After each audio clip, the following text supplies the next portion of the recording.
Hola chicos, ¿qué tal? Muy buenos días. Espero que todos estén bien de salud. Es mi primer mensaje y les pido a todos que por favor respeten las normas de cuarentena por el bienestar de todos, ¿no? Como tiene que ser. También quiero felicitar a los estudiantes que durante estas semanas han presentado los trabajos de forma muy puntual y también de forma muy eficiente. Y los estudiantes que tal vez tienen problemas todavía con algunas actividades, les pido de que antes de hacer los trabajos, revisen este video para que de esa manera quede muy bien pauteado lo que se tiene que hacer y lo que se tiene que desarrollar. ¿Sí? Bien, en la clase anterior te comenté de que teníamos como finalidad para esta clase hacer una reseña literaria.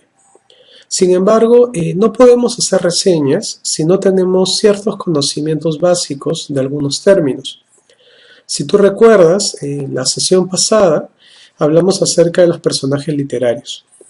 Hablamos de personajes protagónicos, que pueden ser principales o secundarios, los personajes estáticos y dinámicos también, los personajes arquetípicos, los personajes de estereotipo y los personajes planos o los personajes redondos. Esta información que ya tienes te va a servir muchísimo para que puedas trabajar la reseña. El día de hoy, antes de entrar al borrador de la reseña literaria, quiero que nos centremos en otro término que se llama la intertextualidad. Primero, explicarte que la intertextualidad no es algo muy difícil, es muy sencillo en realidad. Primero voy a partir de algo básico, ¿no? Mira, cuando una persona escribe un cuento, escribe un poema, o se inspira en hacer un poemita, ¿no? Debes entender de que este escrito no es propio, o mejor dicho, no es 100% original. Con eso no estoy diciendo que tú seas un copión. Pero tienes que entender de que de alguna forma nuestra cultura influye en nosotros para poder escribir algo. Desde cómo dirigirnos con palabras amorosas, desde cómo iniciar una novela de terror o un cuento de terror. Tenemos ya en nuestra mente ciertos patrones que nos dicen, bueno, si es malo, pues tal vez deba tener elementos de color oscuro, pues debe tener tal vez una mirada, digamos, muy malévola, etcétera, etcétera. Esas construcciones, te cuento de que nacen del proceso de intertextualidad. A veces creamos intertextualidad sin darnos cuenta. Y también consumimos intertextualidad sin darnos cuenta. En esta clase vamos a especificar brevemente cómo se da la intertextualidad. Si miras la pantalla, verás de que aquí he puesto en este orden un gatito negro. Si tú te encuentras un gatito negro por la calle, además de observar al animal, viene a tu mente una referencia cultural, que podría significar que el gatito negro trae mala suerte. Pero si sigues haciendo una relación a través del gatito negro, también puede llegar a tu mente un cuento de un escritor norteamericano llamado Edgar Allan Poe, que escribió un cuento llamado El gato negro. A su vez, recordar a Edgar Allan Poe y al gato negro nos puede llevar a una situación, digamos, de violencia, una situación media metafísica, fantasmagórica, por qué no decirlo, de una realidad, ¿no?, que Poe describe en su cuento. Esas relaciones que estamos haciendo del gato, la mala suerte, el libro y la situación se llama intertextualidad. Hay intertextualidad de diversas maneras. Hay intertextualidad, por ejemplo, a través de los temas. Por ejemplo, la muerte es un tema que siempre se ha tocado en la literatura, no es un tema nuevo, y la muerte se va a seguir tocando, ¿no?, porque es un tema que le preocupa al ser humano y le angustia, ¿no? Por ejemplo, si revisamos la Ilíada, recordemos de que la muerte de Aquiles, ¿no? Representa no solamente, digamos, una pérdida importante de los griegos, sino también representa la pérdida de la fuerza de ellos. De la misma manera, vamos a ver la muerte, por ejemplo, en una literatura más actual, que podría ser tal vez Frankenstein, donde observamos que la muerte es rebasada, ¿no? Para desafiarla de alguna forma y construir un personaje artificial, ¿no? Que cobra vida a través de un experimento. En los argumentos quiere decir básicamente los temas, ¿no? Hay temas que en el fondo, por su construcción narrativa, se pueden repetir y nos damos cuenta de eso. Por ejemplo, a mí me sucede de que cuando yo veo una película de terror y veo que hay 6 personajes en ella, yo ya sé que al final de la película van a quedar 2 o va a quedar 1 nada más. No es que me sepa la película, sino que el argumento ya me vaticina ese tipo de final porque constantemente se repite ese tipo de secuencias, ¿no? Eso sería por una cuestión argumental. En el caso de los personajes, hay personajes arquetípicos que van a repetirse, pero con diferente ropa y con diferente nombre, pero en el fondo siguen siendo los mismos. Por ejemplo, Robin Hood, que conversamos la sesión pasada, es un personaje que roba a los ricos para darle a los pobres, es una especie de justiciero, pero Robin Hood con tranquilidad también se puede relacionar con el personaje del pirata, que en el fondo de alguna forma también hace lo mismo. En el caso de los temas, por ejemplo, te propongo a Oliver Twist. Oliver Twist, por ejemplo, habla acerca de la vida de los niños en los Estados Unidos, pero que viven en la calle, ¿no? Son delincuentes y que de alguna forma son huérfanos y tienen que someterse a la ley de la calle, ¿no? Curiosamente, la obra Oliver Twist de Charles Dickens, uno la puede ver más o menos reflejada de manera intertextual en una obra más contemporánea que se llama El niño de junto al cielo de Enrique Congreve, que es un cuento, dicho sea de paso, donde se habla de Esteban, ¿no? Que es un niño que piensa que va a vivir en Miraflores y termina viviendo en el Cerro San Cosme. Entonces, esas relaciones también son intertextuales, porque a pesar del tiempo, los temas se repiten también. Si hablamos de personajes, puedo hablar, por ejemplo, del Rey Lear. Y el Rey Lear es un anciano, ¿no? Que decide, pues, dejarle su reino a sus 3 hijas, ¿no? Pero que al final es abandonado, ¿no? El anciano se queda sin reino, ¿no? Prácticamente porque las hijas se lo reparten y él se queda solo y es acompañado por su bufón, ¿no? En el caso de Alonso Quijano, o Don Quijote, que leíste en la clase pasada, tú recordarás que el Quijote de alguna forma también está solo. El Quijote es un personaje incomprendido porque es un caballero andante, pero que utiliza una armadura en una época donde los caballeros ya no existen y por lo tanto resulta ser ridículo ante los ojos de las personas de ese tiempo. La única persona que lo acompaña de alguna forma es Sancho Panza. Entonces, si tú te das cuenta, hay una relación intertextual entre el Rey Lear de William Shakespeare y el Quijote de la Mancha, ¿no? De Miguel de Cervantes Saavedra. Existen estas relaciones. También no puedo negar de que las relaciones intertextuales dan lugares a diferentes creaciones artísticas.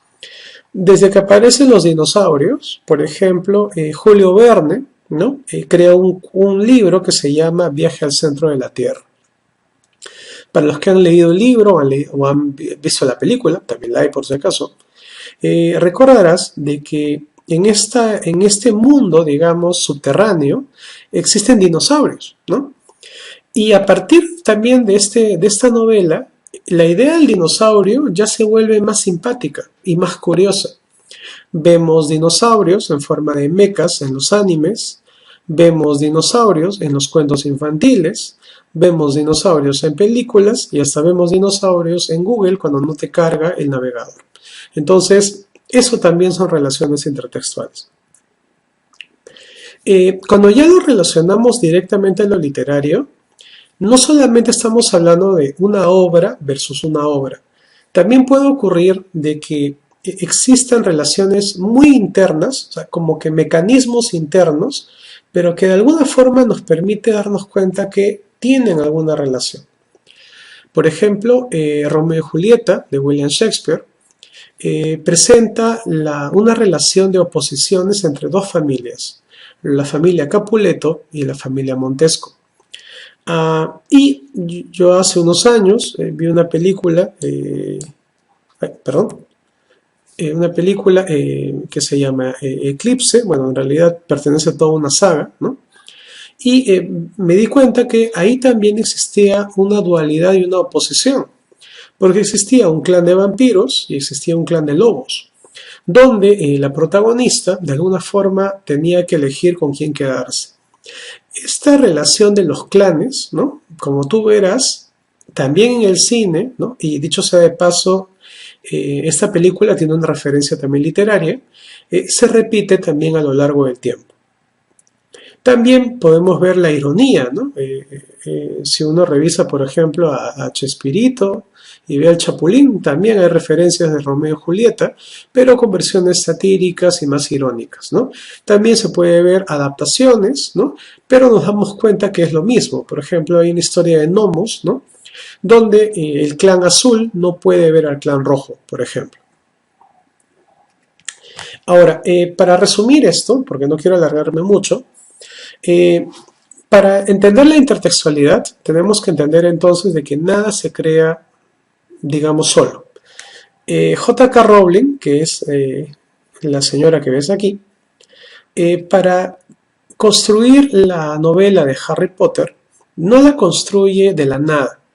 Ella en su mente tiene una construcción previa, ¿no?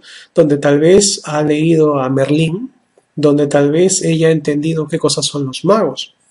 Pero, ¿qué ha ocurrido? Que J.K. Rowling, que es la autora, no le interesa poner a Merlín en una obra literaria actual, porque se da cuenta que Merlín, al ser un anciano, no pega, o sea, no funciona.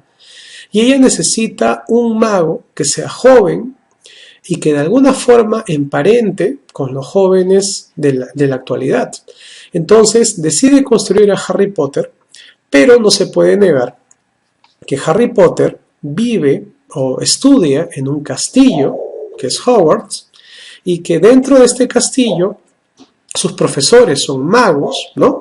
Y Harry no aprende álgebra ni trigonometría, sino básicamente artes mágicas. También hay que entender que existe algo que se llama el exotexto, ¿no? Que es básicamente la respuesta al contexto en el cual se introduce. Yo no puedo poner al mago Merlín directamente en Harry Potter, así que me he basado de un niño, y este niño, al crecer, ¿no? Descubrirá sus poderes mágicos. Pero si tú te das cuenta, toda la referencia literaria se basa netamente en lo que es Merlín, y estamos hablando básicamente de literatura medieval.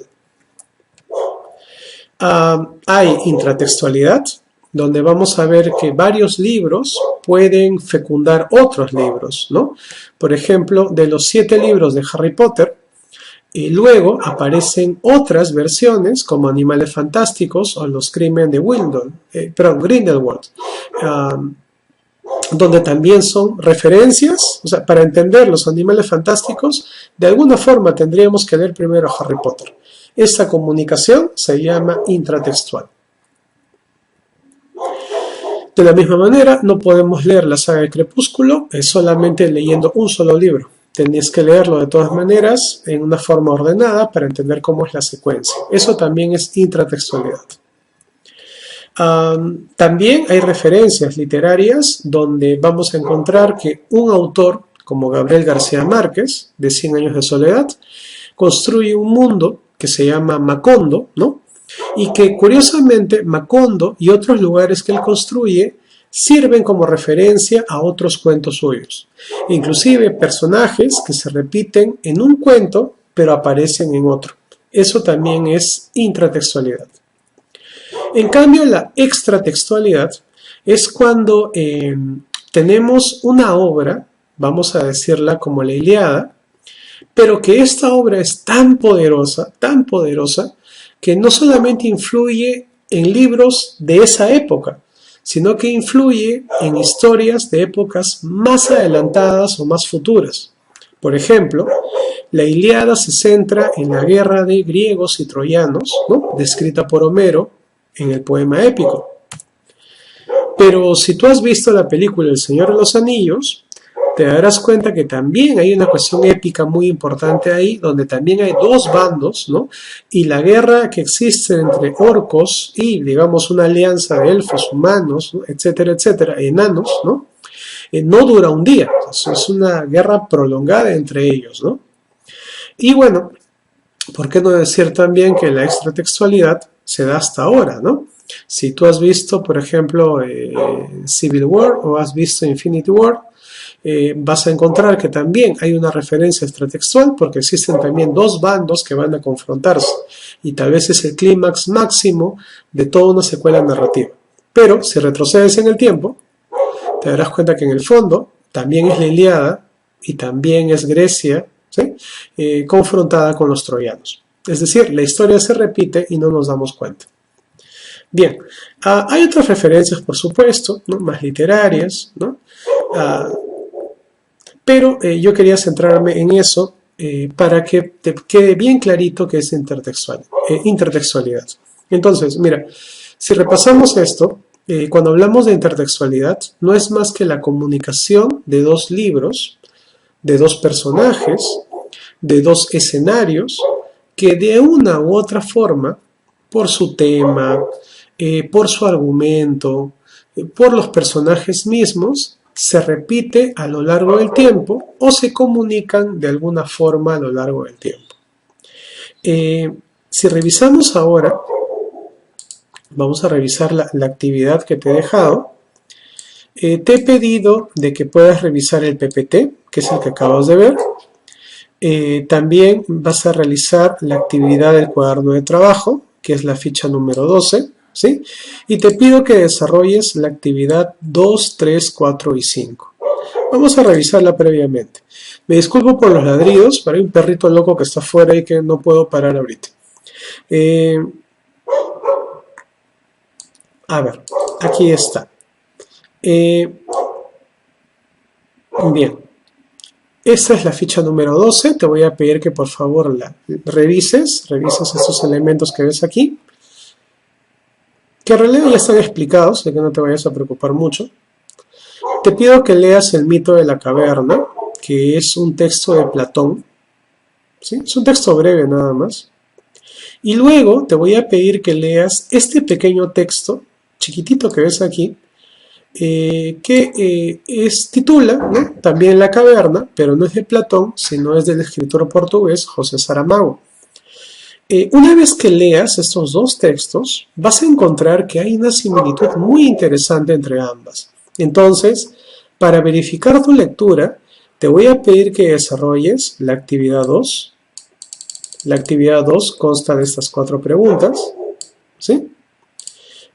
Luego, te voy a pedir que desarrolles la actividad número 3, que consiste en estas preguntas. Y en la actividad 4 ya cambia, dejamos a Platón un momento, dejamos a Saramago y nos centramos en un autor que se llama Silvio Rodríguez. Silvio Rodríguez es un cantautor cubano que utiliza muchísima relación intertextual en sus canciones. Te voy a pedir que leas eso en realidad es un fragmento nada más de una canción que se llama Quién fuera, y te voy a pedir de que cada vez que leas un verso de esta canción, subrayes si tú notas que este autor está refiriendo a algún tipo de personaje histórico, literario, del cine, etcétera, etcétera. Y luego, una vez que lees eso, te voy a pedir que ordenes esos elementos en este cuadrito, ¿sí? Eso es todo lo que te voy a pedir como actividad. Ahora, vamos a regresar otra vez Aquí está. Entonces, ya hemos visto el PPT, ya sabes que tienes que desarrollar hasta la actividad 5 y vas a escribir ahora a modo de respuesta las preguntas del primer borrador de tu reseña literaria, ¿ya? Ahora, profe, pero ¿cómo hago la reseña? No, todavía no me siento capaz. No, tranquilo. Primero te explico que esta es la primera actividad de borrador. Es decir, el próximo viernes vamos a continuar este trabajo también. Mira, antes de comenzar, antes de hacer cualquier cosa, ¿sí? Yo te estoy dejando una reseña literaria que se fundamenta en un libro que a mí me gusta mucho, que se llama 100 cuentos para despertar. Perdón, el libro se llama Cuentos de Buenas Noches para Niñas Rebeldes, ¿sí? De Elena Favilli y Francesca Cavallo. Este documento es una reseña literaria que yo he construido y es de mi autoría, ¿sí? La idea es que para el próximo viernes tú llegues a construir un texto similar a este. No podemos hacerlo de porrazo, porque obviamente esto debe implicar primero una planificación. Entonces, si me permites un momento, vamos a abrir la actividad que sí te voy a pedir que hagas ahora. Bien, yo te pedí en la clase pasada que leyeses o que vayas adelantando, ¿no? Las lecturas de 3 cuentos de Ribeiro. Uno de ellos es Interior L, Los gallinazos sin plumas y El profesor suplente. Vas a leer estos 3 cuentos, ¿sí? Y si ya lo has leído, ¿no? Y por eso te pedí, si es que no lo habías leído, haz una pausa, léelos, disfrútalos y luego regresas aquí. Primero, Interior L, ¿no? Como yo ya asumo que has revisado, básicamente es la historia de un colchonero y su hija, ¿no? Donde la hija al final llega a embarazarse, ¿no? Pero el padre, ¿no? Lo que busca de alguna forma es sacar el beneficio, ¿no? Económico a través de un abogado. Cuando uno revisa el cuento, se da cuenta de que hay mucha crueldad, ¿no? Hay mucha frialdad en la historia, porque el colchonero, vamos a decirle así al padre, prefiere de alguna forma el dinero, ¿no? Que le han ofrecido para que su hija, digamos, no vaya a denunciar, ¿no? El hecho a las autoridades, ya que la hija es menor de edad y ha sido embarazada por un hombre mayor.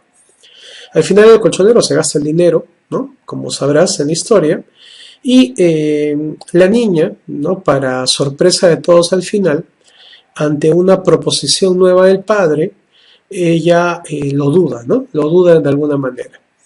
En Los gallinazos sin plumas vamos a ver netamente la historia de 2 hermanos, ¿no? Que se dedican básicamente a alimentar al cerdo pascual, que es propiedad de su abuelo, ¿no?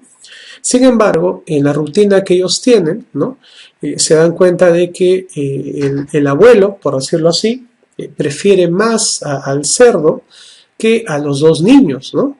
¿Y por qué? Porque también vemos a un abuelo que de alguna forma le interesa lo material, o sea, le interesa el dinero, ¿no? Le interesa tener el dinero y por lo tanto está dispuesto a sacrificar incluso la salud de sus nietos, mandándolos a un basural para recoger comida, ¿no?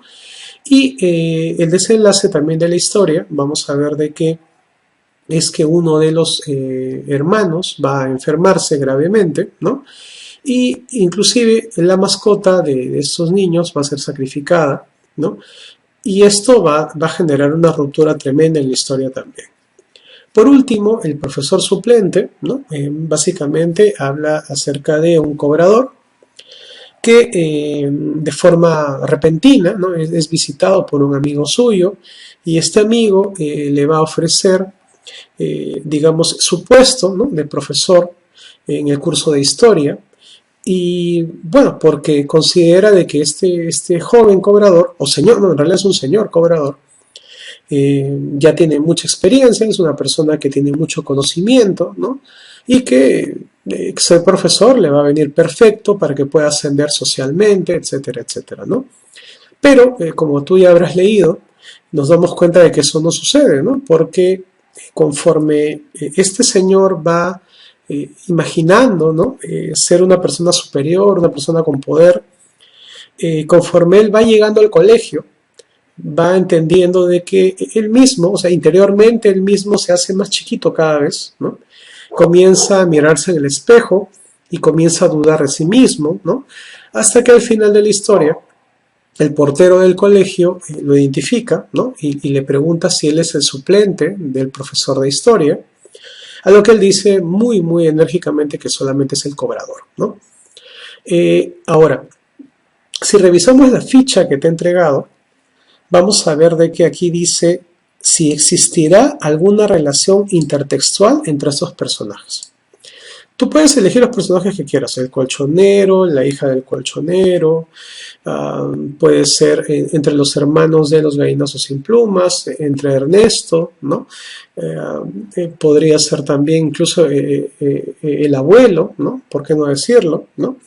El profesor suplente podrías también considerar si es que existiera una relación. Yo quiero que en esta parte y en esta respuesta seas súper libre de colocar, pero no vayas a colocarme una línea. Explica todo lo que puedas, cómo se relaciona un personaje con otro en estas historias. Y luego, lo interesante aquí ya es la estructura o el esqueleto del texto, ¿sí? Primero quiero que me des datos acerca del autor. En este caso, el autor es Julio Ramón Ribeiro. Te voy a pedir que investigues un poquito. Cuéntame un poquito de él. Cuéntame un poquito de tal vez quién es él. Los cuentos que has leído pertenecen a un libro de cuentos que se llama La palabra del mudo. Me gustaría que investigases por qué le puso así, por qué no le puso Los Inocentes, Los Ángeles Caídos, ¿por qué le puso La palabra del mudo a su libro, ¿no? ¿Tendrá alguna relación con los personajes de los cuentos que has leído también? Sería bueno que se pueda contestar eso. Otro aspecto sería un poco la parte del contexto histórico, o sea, ¿en qué año vive Ribeiro? ¿Ribeiro es peruano? Sí, es peruano. ¿Vive en Lima? Sí, vivió en Barranco bastante tiempo. ¿De qué año es? ¿Ya se murió el profesor? ¿Está vivo todavía? ¿No?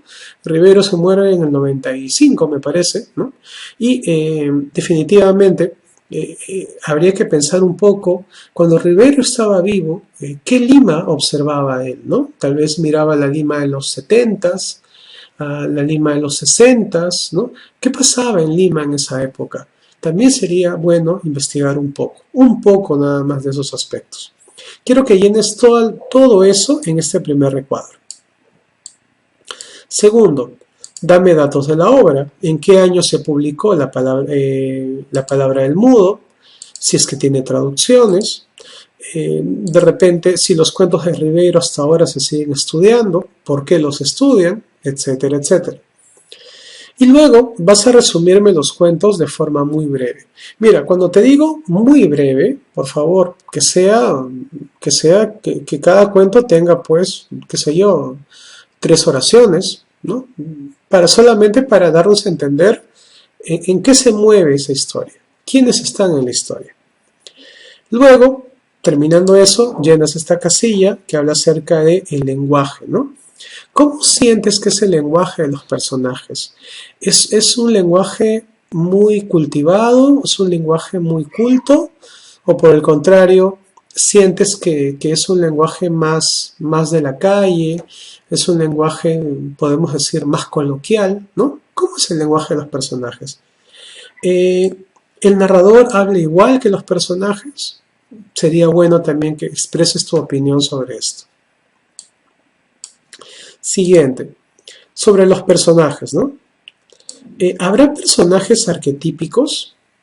O sea, personajes que de alguna forma son modelos de algo. No te olvides que los arquetipos pueden ser arquetipos para lo bueno y también para lo malo.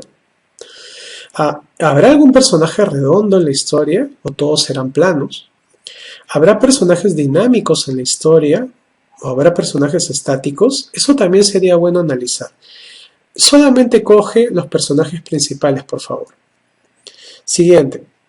¿Existirá alguna relación intertextual entre los cuentos? O sea, fuera de los personajes, ¿los cuentos también tendrían alguna relación? ¿No? Sería bueno que también compartas esa opinión. ¿Existiría una relación extratextual entre los cuentos?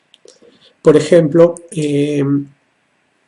Los gallinazos sin plumas, ¿habrá servido para hacer alguna película? La historia que has visto acerca del colchonero y su hija, ¿será una historia que solamente ocurre en este cuento? O tal vez has visto alguna película, alguna serie, alguna novela que tiene también esa referencia social. Entonces, ¿habrá una relación extratextual entre ellas también? Sería bueno que investigues un poquito al respecto. Y por último, lo más importante, la valoración. ¿Cuál es tu opinión sobre estos cuentos, estos 3 cuentos que has leído? ¿Qué aspectos positivos hallarás? Ahora, profe, pero si no encuentro nada positivo porque todo me parece una serie de antivalores, pues bueno, ni modo, no hay nada, pues es tu criterio, no hay ningún problema. ¿Habrá aspectos negativos? Pues si es que los hay, igual te pediría que precises cuáles son, de qué forma aparecen, en qué personajes aparecen estos antivalores, etcétera, etcétera. Y por último, los personajes de Ribeiro, como el colchonero, el profesor o los hermanos Ernesto y Enrique, ¿podrían existir realmente? O sea, a ver, si hablamos del profesor suplente, podrá existir personas, no necesariamente profesores, sino personas que de alguna forma primero se emocionan por hacer algo, pero cuando ya están a punto de cumplirlo, se desaniman y lo abandonan. Habrá niños como Ernesto y Enrique, o Efraín y Enrique, perdón, que de alguna forma sean explotados en la actualidad. ¿Existirán niños todavía que caminan entre la basura para buscar alimento o para buscar plástico para sobrevivir? ¿Existirán personajes como el abuelo que explotan niños para obtener ganancia a costa de ellos? ¿Existirá personajes como el colchonero que pueden tener hijos o hijas, pero que en el fondo no los defienden y solamente buscan sacarles provecho? Eso sería muy interesante de hacer. Yo te pido que para esta clase, por favor, llenes toda la información que puedas de esta ficha. No quiere decir que lo que pongas deba tener esta extensión. Si tú gustas, puedes ampliarla más, agregar más cosas, etcétera, etcétera. En la siguiente clase vamos a ver ya cómo ordenamos esa información y la volcamos a la reseña literaria. Te he dejado ya mi reseña para que la vayas leyendo y para que te des un poco cuenta de cómo se va organizando el texto en sí. Bien, entonces hasta ahí concluimos. ¿Sí? Aquí te dice que revises el modelo y redactas en una página el primer borrador. ¿Sí? Esto del borrador, ¿sí? No te vayas a olvidar, es opcional. ¿Ya? Yo lo que sí quiero es que me escribas el cuadro con toda la información que te he pedido. Eso sí es calificado. Lo de redactar una página todavía lo podemos ver en la siguiente clase, pero si ya quieres más o menos presentarme un adelanto, no hay ningún problema. ¿Sí? Muy bien, espero que esta clase haya sido de provecho. Nos hemos alargado un poquito, pero pienso que todo esto tiene como fin hacer una excelente reseña literaria. Bien, nos vemos el día lunes. Chao.